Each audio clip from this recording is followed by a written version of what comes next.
Welcome to the Interior Edge podcast, where design isn't just about looking good, it's about feeling good too. My name is Joanne McCarthy, Colbert of JoMcCo Interiors. I have been working as an interior designer for nearly 20 years, and I want to chat to fellow designers and those in the design world about how interior design affects and shapes our mental well-being and what we can do to improve it. Today, I'm excited to welcome Eleanor, the founder of Cobelis, a forward-thinking spatial design business whose ethos is centered on the idea of why extend when you can amend. Eleanor is passionate about transforming spaces through innovative design solutions, helping people reimagine their homes and businesses without the need for major structural changes. In this episode, we'll explore how Eleanor brings her vision to life, her creative approach to problem solving, and the impact of thoughtful design on how we live and work. Welcome, Eleanor. Oh, Joanne, thank you so much. I need to wrap that and put that somewhere on my website. Thank you so much. Thank you No so much for having problem. me. No problem at all. Like we've been friends for years now. We do Yes, a little bit of collaborative work and all of that. yeah. And honest to God, you're like a mentor to me. We had a mini mentoring session before this began. So thank you so much. I suppose what I ask all people, all designers anyway, when I chat to designers is how did you get into the design world? Because um, as kids going to school, design or interior design or anything like that was never rightly offered that much. We didn't really know it wasn't definitely something in career guidance. So I'm always interested in how people kind of maybe stumble onto the career that they're in. Yeah. And yeah, if you could just give us a bit more info on that. Yeah, well, I think when I was in school, like secondary school, I remember when I was doing, you're picking your subjects, and Yeah. I picked art and home economics. And I remember when I was nearing starting to secondary school, I realized, oh, I've no, business studies, and maybe I should be doing something more academic. But the reality was that's not where my brain sat. Now, I wasn't the best drawer or anything like that in relation to art, but I just knew, I suppose, academic side business wasn't my thing either. And so I was naturally drawn towards art. And so I did that for secondary school, and then nearer then obviously to sixth class or sixth year, when you're doing your filling out your CAO, I was advised to do a PLC course Mm. after secondary school to build up my portfolio and then apply for courses after that. So the advice was study hard for the leaving, get as many points as you can, and then do the portfolio and see what course you want going into that. And that's kind of really how my career has very much, I suppose, went. It was very much step by step. I didn't Mhm. really have a long term goal of what I was going to do or what I was going to be. It was more just, what I would say I am is a reactor of a situation, and I look at the opportunity and I either jump or I move aside and do something else. And that's really been the course of my career. Mhm. Um, so I did the PLC, I did my portfolio, and then I applied for display design. Was my first course I did. 2 year course in display design, which was the ultimate goal as a display designer, was in Dublin, Brian Thomas, Grafton Street, the shop, doing the shop windows. That was the ultimate job as a display designer, because at Christmas, the Brian Thomas windows was the be all and end all Yeah. as a display designer. However, when I did the course, you did work experience, and I did work experience at Christmas time in Brian Thomas. And even though it was exciting to do, I quickly learned that most of the designers had two jobs. Oh. And I was like, oh, well, this is, I only want to have one job. I don't, this is obviously not financially sustainable. If the designers are doing two jobs. So then I quickly learned that this wasn't going to be the route that I should go down. And from there, I applied for interior design to do a degree. So after the 2 years, I went into the degree in DIT, where Neville Knott was my teacher. Wow. Yeah. And I did interior design then for 4 years. And so that's what I mean. There wasn't an ultimate goal. It was Mhm. just stepping stones of where to go. And I just reactive from the situation that I was in. And I did the degree then for 4 years. Oh, that's great. And that's so nice to for like any young person or anyone that's listening to just go with what feels right as you're going along. Do you know? Yeah, And I think you don't have to have it all mapped out. yeah. I mean, who does? I mean, at that, I left school quite early. I was 17 when I left, and that's why the advice was to do the PLC. And then I did the 2 year display design. So by the time I went into the degree, I was probably one of the older people, because Hmm. at that stage people would have been coming straight from school as well. So I was a couple of years age wise ahead of them. But there was the odd person as well who was older than me. And I think that's what's great about college, Yeah. the diversity of it. Um, and the thing though, while I was in college, I mean, you're talking, 18 probably years ago now, as an interior designer, the only, or the unspoken road that you would go down is that you would work for an architect firm, and you would Okay. just collab with an architect firm, or you would go in as an interior designer for an architect firm. You wouldn't go straight out in your own business. There was no really other avenue that was really discussed, and so that's naturally what I did. I went working for an architect firm that did the Beacon here in Dundrum. It's all Oh, the okay. Beacon complex, Imaginosity. I worked for them for a few years, and you just become a CAD monkey, which is really, really depressing. You're just there, just doing CAD basically. And it was there that I really understood that as interior finishes wasn't where my excitement lay.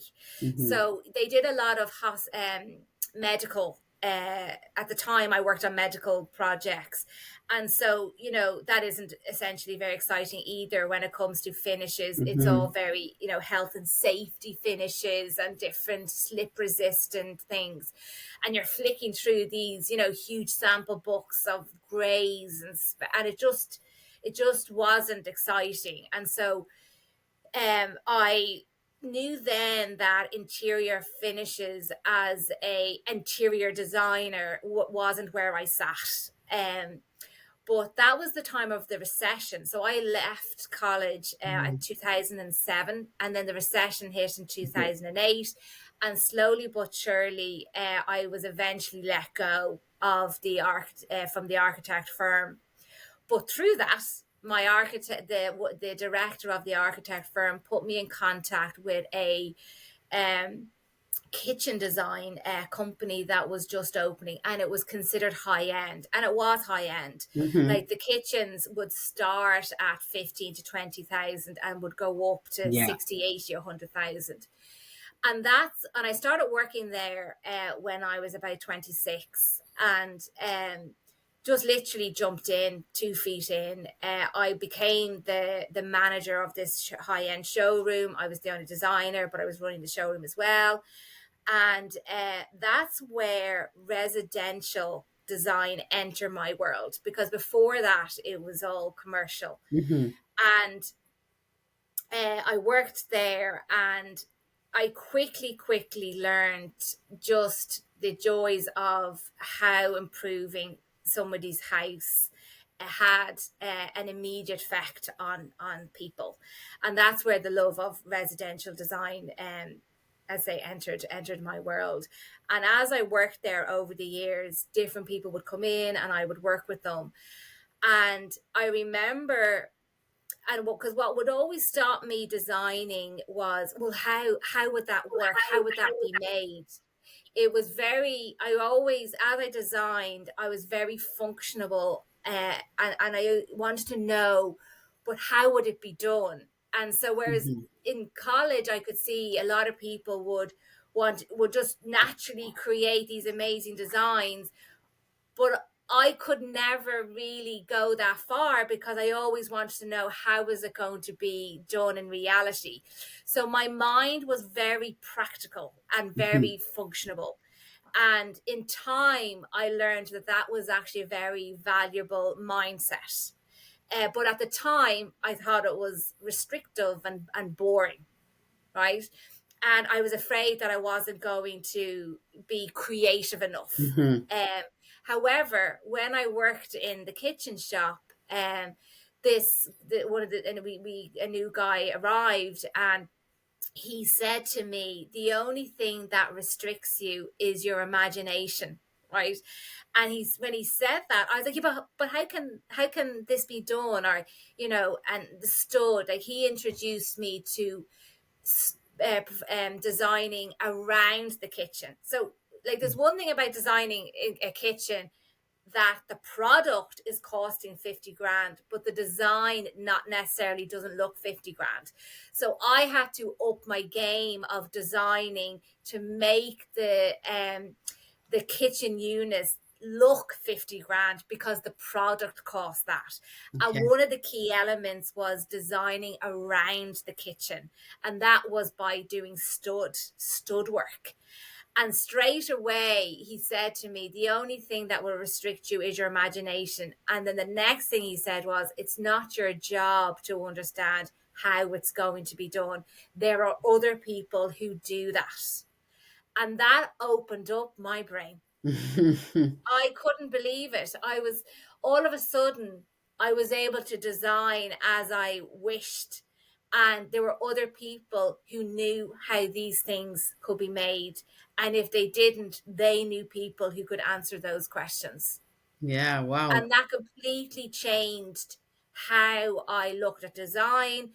Also looked at that I didn't need to know every answer, that there are other people out there that know things and they are their experts in their field. And that introduced me how I can just take in other people's expertise, and we could all make this one bigger, better design by everybody pulling in together. Wow. That's Yeah. that's wise words, isn't it? And it's Yeah. so like it's so simple, a simple conversation, and Yeah. it's like pivotal. It's pivotal. Yeah. Like I It love just blew moments it like up. that. Yeah, it really blew up the whole reality of, it takes a village. Yeah. There's and even today, business wise, you're not doing it on your own. There, as you discussed, we collaborate together. So because my forte isn't in the finishes, we collaborate, and that's part of the bigger picture Yeah. then.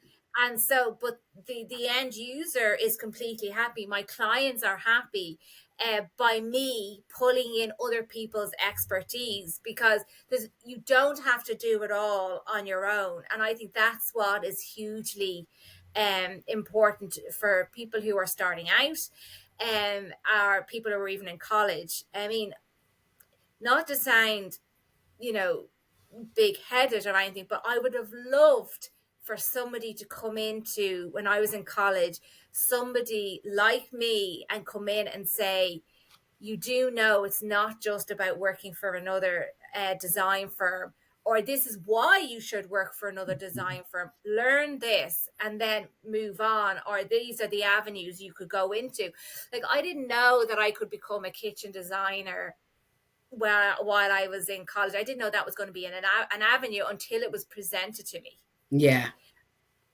But you can also become a kitchen designer on your own and have your own business as being a specialized in a kitchen designer. Hmm. Um, And but that was huge when I realized that I could take in other people's expertise. That was massive.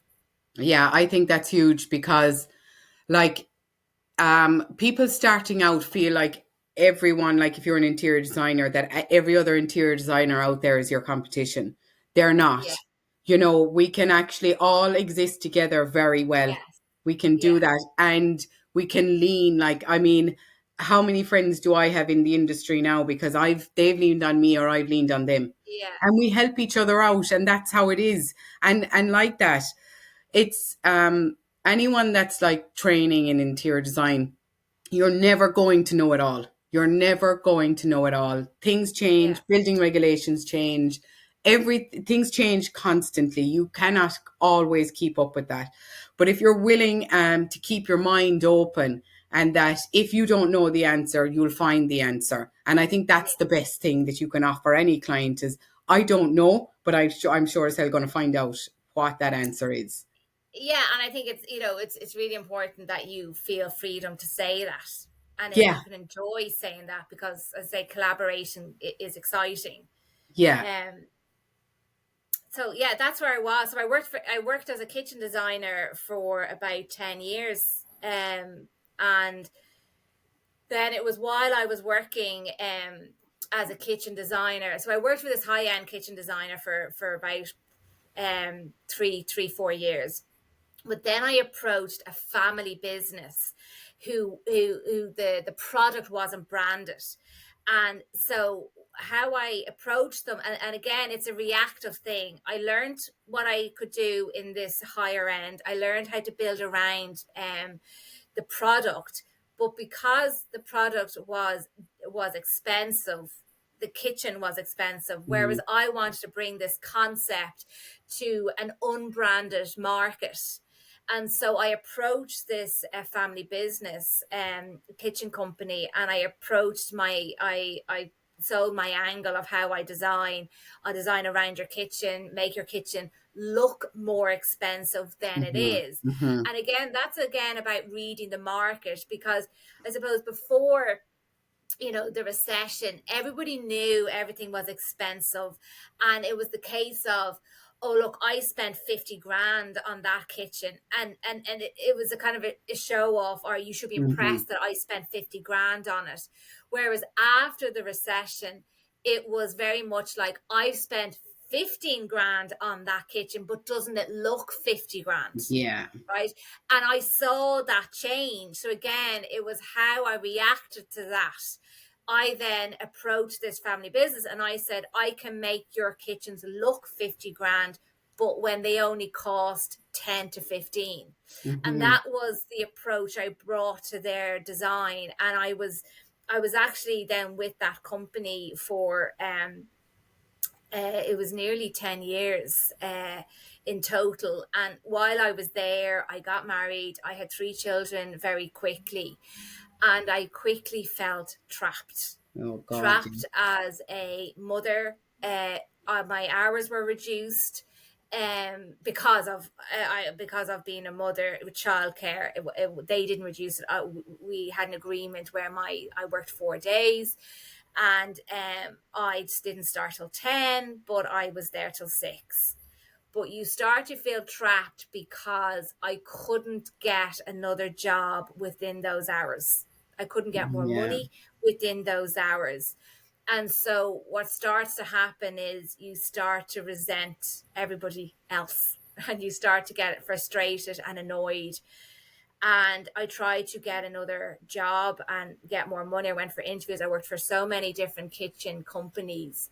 And when they knew what hours I worked and what money they were on, they were very much like, you're grand.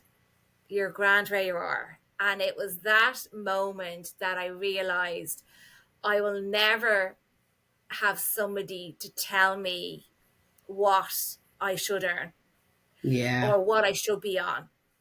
And it Mhm. was that literally the click of the switch that I went, Eleanor, you bloody idiot. You are waiting for somebody else to tell you what you should be on or what you should earn. Mhm. Whereas you actually should be doing this yourself, right? I again, it was just a reactive. I always knew in the back of my mind that I would have my own business. I didn't know how or what. I knew it was Yeah. design, but I didn't know in what format. Mm-hmm. I didn't know if I was going to take over the kitchen shop, if I was going to, run the showroom. If it was going to be my name above the door or what. But I quickly learned that if I was to ever to make my life better financially, which in turn makes your life better, I had to do it myself, and it wasn't going to be working for somebody within the design industry, because sadly, as a within the design, it's not very paid well, and as a kitchen designer, it was paid quite poorly for Yeah. how I wanted to live. Yeah. And so it was then that I created a side hustle, and Cobelis was born. And I literally decided, it was the flick of the switch one day, and I went to the Leo, the local enterprise Yeah. office. I looked up how there was a course for 7 weeks, how to start your business, and I literally applied. I did it for 7 weeks, and after the 7 weeks, I built a website, and I literally step by step just kept moving. Um, but one of the reasons why I went for the angle of my niche, which is spatial design, making better use of your space, was again a reactive or reaction. While I was in the kitchen shop, a lot of people bring in their architectural drawings, Mm-hmm. Mm-hmm. and they would go, "Oh, I want you to price my kitchen." So they come in with their drawings. I would then design it. For them, it was free, even though my boss was paying me. But you design it for free. They come back in the following Saturday, and you swing the screen over. You have a few images, and you're like, "There you go. There's your kitchen." Yeah. And a lot of the times they would go, "Oh, I didn't realize it was going to be that size," or "I wanted, an island," or "I thought I was going to have a bigger island. I was going to and this." And then I realized that people weren't understanding their designs, Mm-hmm. or their Mm-hmm. kitchen, their spatial design, their plans. They weren't understanding them. And then I started to go, "Well, you do know if you move your kitchen to here, you'll get more space. And then, this will create a better flow." And I slowly realized that even though, as an interior designer, I would have held architects as a Mm. name very high. And all of a sudden I realized, well, actually, from my experience, there was some that wasn't as high as I thought. And so looking at these designs, I was like, you do know that you could make these better. And again, I realized, well, if there's one, there's more. And Yeah. there was more. And that was then initially the angle of my business was, Yeah. I can make better use of your space. If you are having doubts of your architectural drawings, I can I can make them better. Mm-hmm. And I did that for about 2 years as a side hustle, as I slowly built my business. And then COVID hit. And COVID was amazing because it sent me home Yeah. from the kitchen shop. And I remember in that time, I remember that at the time I read an article with Susie McAdams, Oh the yeah. interior Yeah. architect, right? And she built a business in the recession. And I remember reading this article, and she was saying I was mad to create a business in the recession, but it taught her so much because she was able to build a successful business in the recession. So I said to myself, well, if I can build a business in a pandemic, whatever economic downturn will happen in the course of my career, I will learn how to manage the ups and downs of my career. And I think that that's ultimately what the biggest fear is when you have your own business, It is. Yeah. is the fear of having consistent money coming in. And because that's because that's what you're losing when you go from working for somebody else, is that it doesn't really matter if it's quiet, you're still going to get your wages at the end of the month. Whereas that's not the case when you're self-employed. Mm-hmm. And so in that moment of the pandemic, I was like, I'm going to make this horrific situation a positive for me, in the sense that I'm going to learn how I can build my business, but also get my messaging across, understand it. And if I can make my business successful, then eventually, obviously throughout my course of my career, I could manage the ups and downs of it. Mm-hmm. And that's essentially what I did. I worked my ass off of understanding what people's problems were, Mm-hmm. understanding what my solution was, understanding how to get my message across in a clear manner that my clients can understand. And that even simply came down to, what did I call myself? Because I couldn't call myself an interior designer, because a lot of the time when you call yourself an interior designer, people assume that you concentrate on finishes. And Yes. so I would be getting a lot of leads in where people would want help with finishing their bedroom or their living room, right? And especially during COVID, that's what people were focusing, because they were at home. And so then I go, what did I call myself? So I started looking into spatial design, space planner. I was the spatial expert for a while. And then but it was like, if somebody says, it was always the question of, when somebody said, "Oh, what do you do?" Imagine you're at a dinner party and somebody says, "Oh, what Yeah, do you do?" yeah. And if I said, "Oh, I'm a spatial designer," would people know what I am? Right.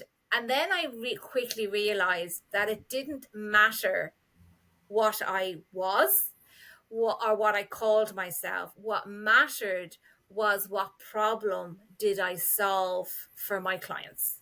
Mm-hmm. And my clients knew the word space planning, because that's how people found me.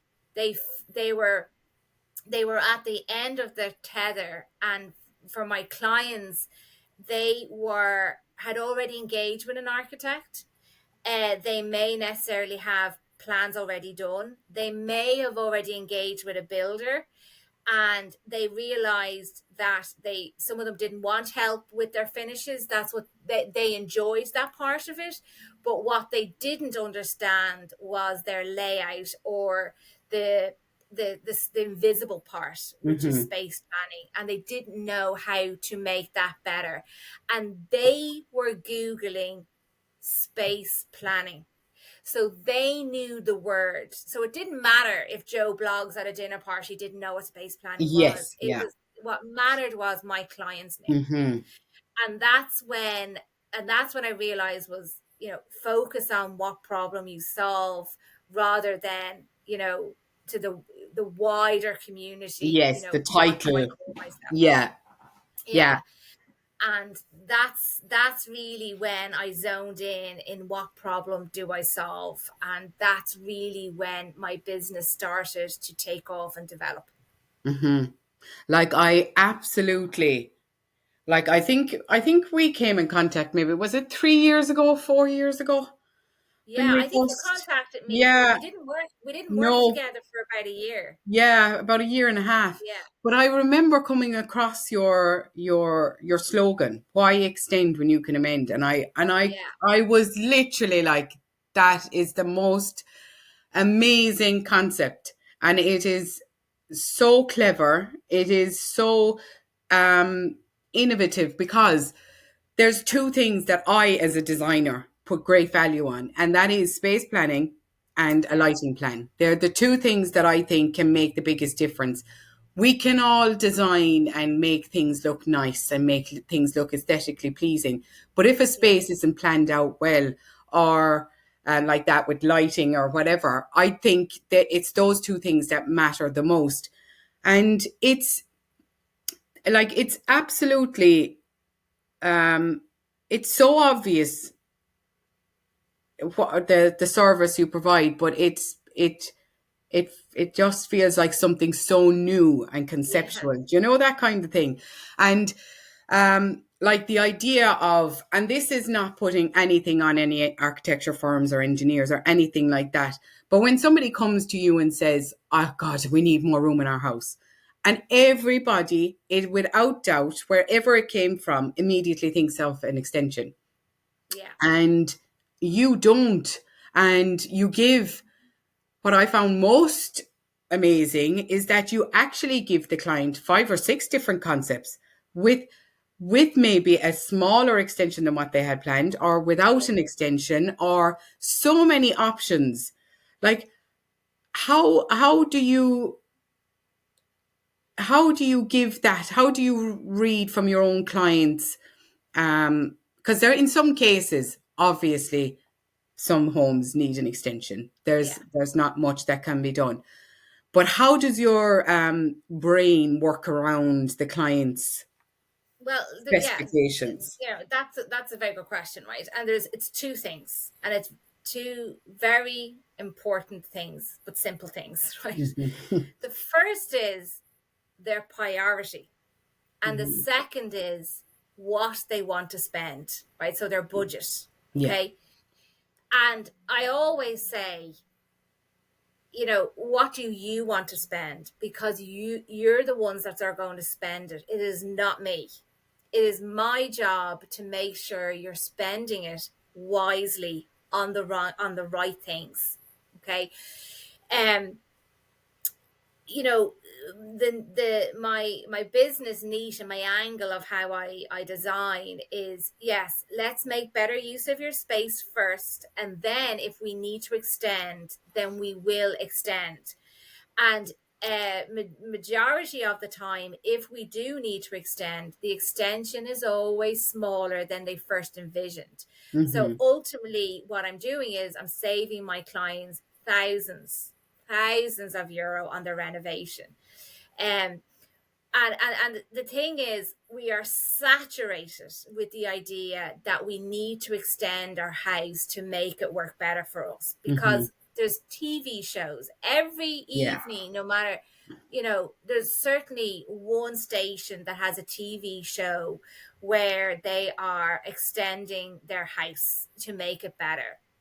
And in relation to my clients, when my clients come to me, there is a certain type of there's different types of clients that come to me, Hmm. and some of them have engaged with an architect already, and they have received an absolutely stunning design, fabulous design from their architect. Hmm. And the problem is, it is way overprescribed. It is way over their budget when they've gone to tender, and it's way over their needs. And what happens is they sit on this fabulous design for 3 4 years, and in the meantime their life is in limbo because they are not living in the house that they want. They are embarrassed to have people over for parties, play dates. They're just not getting on with their lives, right? And when they find me and my messaging is, let's reconfigure your space to save you building an unnecessary extension, all of a sudden it's like, oh, there's a different way to Hmm. design, Yeah. and that's simply it. Let's look at your existing space. Let's look at what you're using, what you're not using, how are you using it, and then let's go down to what are your priorities, and we put them into order: A, B, C, D. There is no point pumping your money into D if it's not answering A, B, C, Hmm. right? And you'll see it all the time when, because then I have other types of clients who have built houses as self builds 15 years ago, and they've done the whole designing and they have the checklist. I call it the estate agent checklist. You have the Hmm. kitchen, the dining, um, the living, the utility, the pantry. Oh, sure, you have it all. So why does it not work? But Yeah. people quickly realize that it's not about the elements, it's about how it's positioned, where it's positioned, how it connects. And also, the challenge is when you design it, it's your priorities may change over time. So where my process is called the memory making method, and what that simply means, Joanne, is I see their memories before they've made them, in order to help them how they're going to use their house, not just in 5 years and 10 years and Mm-hmm. 15. So a lot of the time people are designing houses when they don't have children, but they plan to. And we both have children, so we can understand how much your life changes, Mm-hmm. not just mentally and physically, but your environment changes as well. How you connect with your children as you are cooking. If you've different children, different age group, one's doing homework, one's Yeah. doing coloring, or one's crawling around, how can you see them and still engage with the older child? It's all of these things that need to be considered from the very beginning, Mm-hmm. that are not considered in some cases. And that's what happens. People come to me and they say, I did a build 15 years ago and now it's not working for us. Um, and it's about understanding how they live, how they want to live, what are their priorities. And as I said, most importantly, what do you want to spend? Because it's my job to help you understand where you should focus that budget. Yeah. And like, it's really easy, Joanne, to say what we want. I Oh, yeah. want, I want, I want, I want. That's really easy. What is much harder, and it's what my job is to help my clients understand what do they need to focus their budget on in order to make their house work better for them. And that's how I design. Um, within that. And that brings me to, I put up my Instagram yesterday that we were doing this podcast, and I got a question from one of my followers who said, how do you keep up with trends when you're trying to stay within budget? And again, Wow. it comes down to, well, is that your priority? Is your Yeah. priority to stay on trend, or how high up is that? So, well, I want to have, let's talk about like the crystal doors that are big at the moment. That's a trend. So is that a priority? So, well, therefore, that's how high is that up? Is that A? Is that B? Is that C? Mm-hmm. And let's figure out where that is. But the reality is, quickly, once you understand what do you need to make your house work better for you, trends tend to be very low down. And Yes. it's more about, once you close your front door, how your house works is more important than trends. Because it doesn't matter if you have a 2 grand chandelier hanging from your entrance or your dining table. You Yeah. don't see that after a while if your house doesn't flow right, if the Mm-hmm. connection's off. And that's what's important, is the connection, the flow, the circulation, all those things. And that's what space planning is. So trends tend to go lower down Mm-hmm. on the priority list.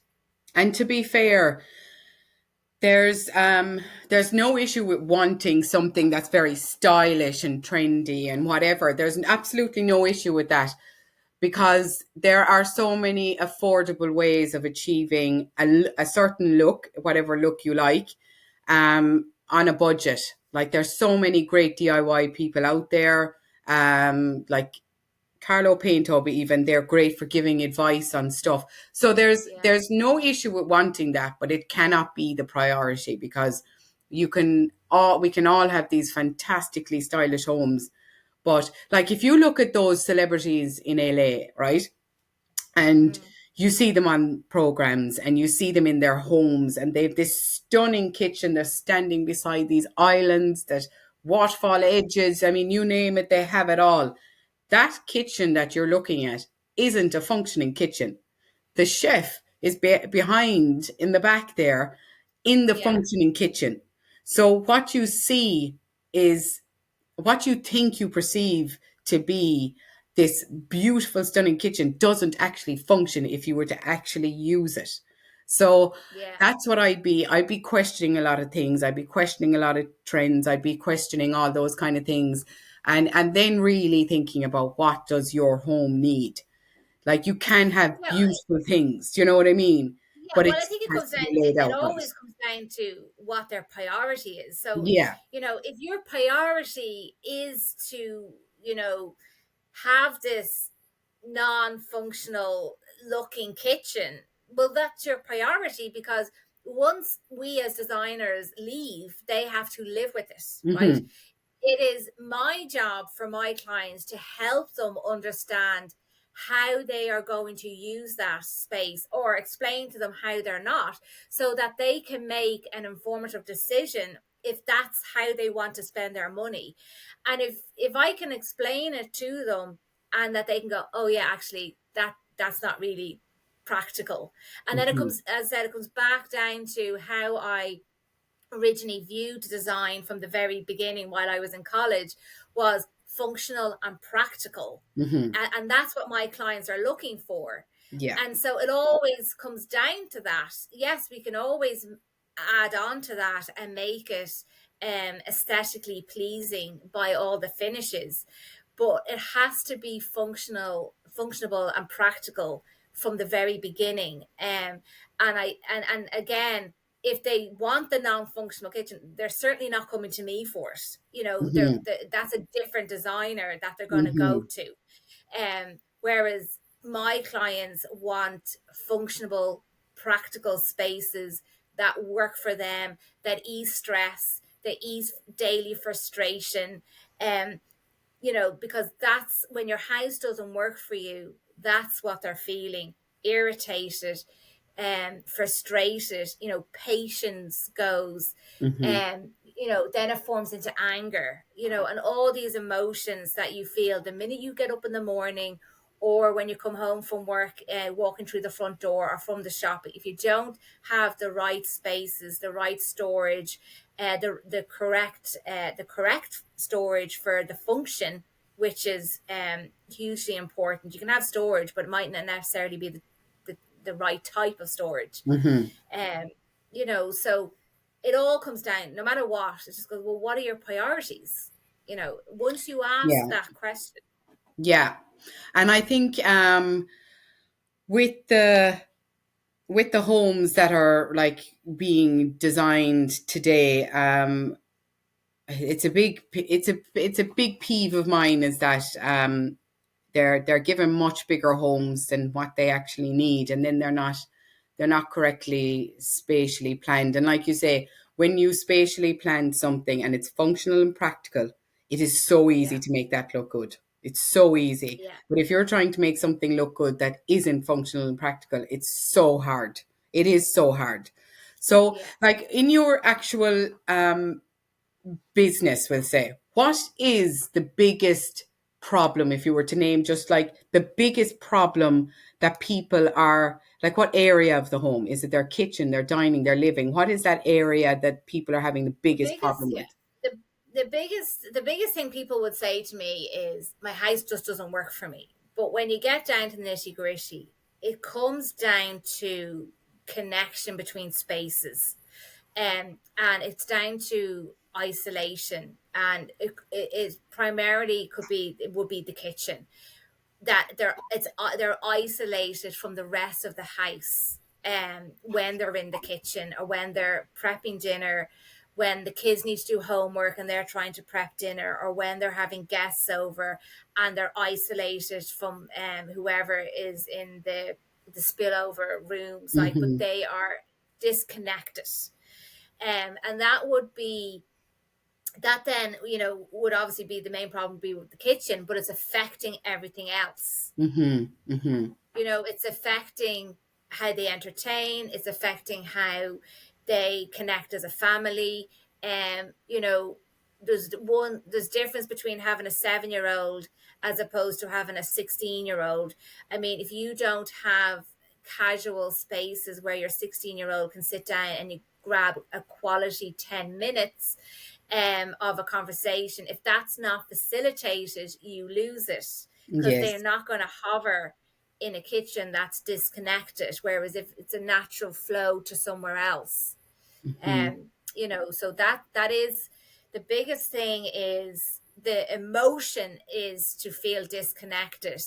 And that normally happens where the kitchen is situated, and the knock-on effect, or what rooms it doesn't bleed into.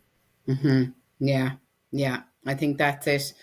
And then, like, if you were to give advice openly, like, just there's no direction with this, but just general advice to someone who is contemplating, like, obviously it's to reach out to you, that's it, but like, what would be your number one tip, even to try and improve some part of their home?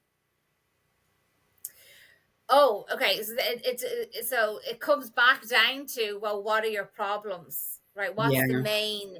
You need to diagnose. You can't prescribe until you diagnose. Okay, so you know you're asking me there to prescribe the answer or to prescribe the solution without actually knowing what the Yeah. problem is, right? So the Hmm. the biggest thing is to diagnose the problem first, and that is understanding them as a family, understanding them, how they're using their home, what are their priorities. So it always comes down to um diagnosing your problems first. Once you diagnose your problems first, then design becomes relatively easy, Hmm. because then you know what you're correcting. It is really, really easy to design, to do a design.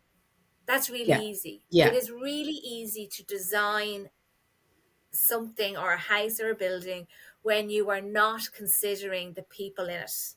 It is much, much Hmm. harder to design when you are designing for the people, for what they need, and within their budget. That is Hmm. much harder. And Hmm. that's essentially what we do, right? Because if you can design with not considering the people, their people's needs, and each family has different needs, right? Hmm. And each person in that family has different needs and different wants, right? And so that's what's fun about design, is it's like a jigsaw. You're trying to figure out these pieces and how do they marry, and that's what makes design exciting. It's kind of irrelevant when you start designing without considering the person in it. That's back to the college days. Yeah. When you're just designing, when you're told to do a project, but you're not really, you're not, there's a brief given to you, but looking back now, it's nothing to what it is Yes. when you're actually designing for somebody, right? um so it always comes back to, okay, so what are your problems? What's the Yes. diagnosis? So that's how you start, Yes. really. If anybody is their house is not working for them, it's really about understanding what are your problems, what you want to achieve. A lot of the time what they do is they start designing themselves. They go onto Pinterest, Instagram, they follow all these different people, and they start going, oh, I like that, maybe that could work. And they start designing, and when they come to me, they have loads of Yeah. ideas. Yeah. But the problem is they don't know the pros and cons to those ideas from their perspective. Yes. And the more people they ask, the more people give them from their own perspective. Like, Hmm. oh, Joanne, this is what I would do. Joanne, I would do this. Oh, Joanne, why are you not doing that? I would do this. So it's always from their perspective, where it's my job to look at it from my client's perspective. And that's the memory making method, is to look at it from being in their shoes, not mine, because Yeah. mine's irrelevant. It's my job is to take the time to diagnose their problems and then prescribe them a design that suits them. And that's, you touched on it there, that I don't just do one design. And Hmm. there's a reason for that, because what happens when you get a design, you show people, you get really excited. Oh, look what I'm getting done. I'm because it's a lot of money, right? And it's expensive. And what you want is other people's approval that you're doing the right thing. Yeah. But what happens when you start showing people is, it opens up a can of opinions. and they start going, oh, Joanne, would you not do this? Would you not put this in? Would you not put it here? Oh, this is my neighbor did this, or and all of a sudden you get all this feedback. And if you are not confident in your design, you start to wobble and you start to go, oh, why am I not doing that? Or maybe I should do that. And you start to try and design it yourself. Whereas what I do is I show you designs that work, but most importantly, I show my clients designs that don't work, so that when people, family members or friends, start saying, oh, would you not do this? They can confidently say, no, we're not doing that because it doesn't work for us. And that's a different conversation, and the conversation is shut down and everybody gets on with their day and nobody's left panicked. Yes. And that's why I do it. Yes. Yeah. Because it's really important to see the designs that don't work as it's important to see designs that do work. Yeah, I think so. And on a side note, you've sold your own home and you've just bought a new home. That'll be a renovation journey as well, will it? Oh, and will you be documenting that? I will document it. Essentially I've become the client. I know. When it turns back in, you're like, oh my God, when it turns back on yourself, you're you freeze for a minute. And what I will be doing, it won't be happening straight away, because what I will have to do is live in it. Of course. It's a house that is near my family home. And it is a house size and shape that I am completely familiar with. However, again, me living in it as a child is different to how I would live in it as an adult. Yes. And a mother of 3 children. And so I can't just replicate my family home, because I know that that's not going to work as for my family. And that's a prime example there of how the same home doesn't work for everybody. And so we're just going to live in it. And I am going to then, from that, I'll have a better understanding of what the problems are and how what I will need to do in order to make it work better for us as a family of 5, and what will be needed. Because we will, I lived in my house for whatever, until I got married, 27, 28 years. And I already know it's going to be used differently, because things have changed, how family dynamics change, so I have to do what I tell my clients to do, and that is live in your home, understand how what you like about it, what you don't like, understand what spaces you are using, what you're not using, why you're using them, and go from there. So it is going to be interesting to see it from a client's perspective. It will, yeah. And I think that's a great piece of advice for anyone that's buying and hoping to renovate, if you can live in it, because there's so, I see it so much when you walk into a property, that wall has to come down. We need to take out this, we need to up this, and we need to break through here, and we need to do all these things. And when you actually live in it, you realize that just because it's old, some parts of it are actually very correct in that the position of here, this room or that room is actually working very well.